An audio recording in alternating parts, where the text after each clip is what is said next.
Hello friends, দেখতেই পাচ্ছেন আমার একটা বোগেনভেলিয়া একটু টোকা মারাতেই কিন্তু ফুলগুলো পড়ে যাচ্ছে। কেন এমনটি হয়? প্রকৃতপক্ষে 4-5 দিন আগে একটা নিম্নচাপের মতো কয়েকদিন ধরে বৃষ্টি হয়েছিল, মেঘাচ্ছন্ন আকাশ, মানে রোদ পায়নি বললেই চলে। ফলে সমস্ত ফুলই কিন্তু ঝরে যায়। এটা প্রকৃতির নিয়ম। এই ধরনের বোগেনভেলিয়া এতে ফুল রাখা খুব মুশকিল হয়ে যায় বৃষ্টি হলে। তো এই সময় কিন্তু আমাদের ওই বোটাগুলো কেটে দিতে হবে। কোনো লম্বা শাখা থাকলে সেটা কেটে দিতে হবে। কারণ সুযোগ পেলেই আপনাকে কিন্তু প্রুনিংটা করে নিতে হবে। সব প্রুনিং আপনি 12 মাস করতে পারেন। অন্য অন্য যে পরিচর্যাগুলো সেগুলো ফেব্রুয়ারিতে খুব ভালো হয়, যেমন হার্ড প্রুনিং, খাবার দেওয়া, কিংবা একটু বেশি বয়স হয়ে গেলে গাছের রিপটিং ইত্যাদি।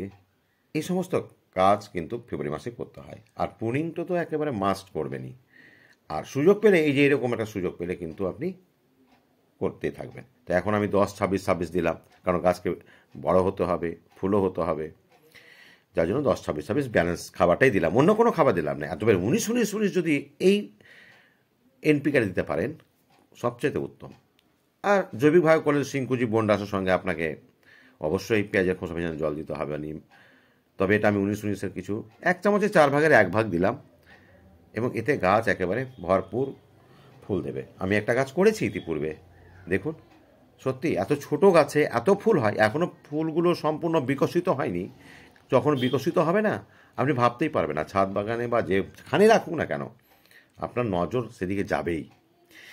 তো আমার যেগুলো বড় গাছ আছে, যারা ইতিপূর্বে আমার ভিডিও দেখেছেন, বিশেষ করে যারা পুরাতন ভিউয়ার্স, তারা জানেন যে আমার বোগেনভেলিয়া দেখার মতো করে আমি তৈরি করি, মনের মতো করে শেপ সাইজ করে নিই। তো এই গাছেও সেরকম 10-26-26 দিয়ে আমি একটু মাটির সঙ্গে মিশিয়ে দিলাম। তবে যখন তখন কিন্তু খোঁড়াখুড়ি করবেন না, কারণ বোগেনভেলিয়া সহ যে কোনো কাঁটাযুক্ত গাছ যখন তখন কিন্তু খোঁড়াখুড়ি করতে নেই। যত কম খোঁড়াখুড়ি করুন ততই ভালো। তো এতটুকু ফুল হয়তো নষ্ট হচ্ছে, মায়া হয়, অনেকেরই মায়া হয়, কিন্তু এই মায়া করলে হবে না। আপনাকে কিন্তু সময় মতো সুযোগ মতো করে নিতে হবে। যেমন এটা অনেকটা আগেই করেছি। আর দেখুন না ফুল কত বেরোচ্ছে, এবং মানে প্রত্যেকটা জায়গায় ফুল একেবারে ভরপুর হয়ে যাবে। আমার কাছে 8টি কালারের আছে ফুল।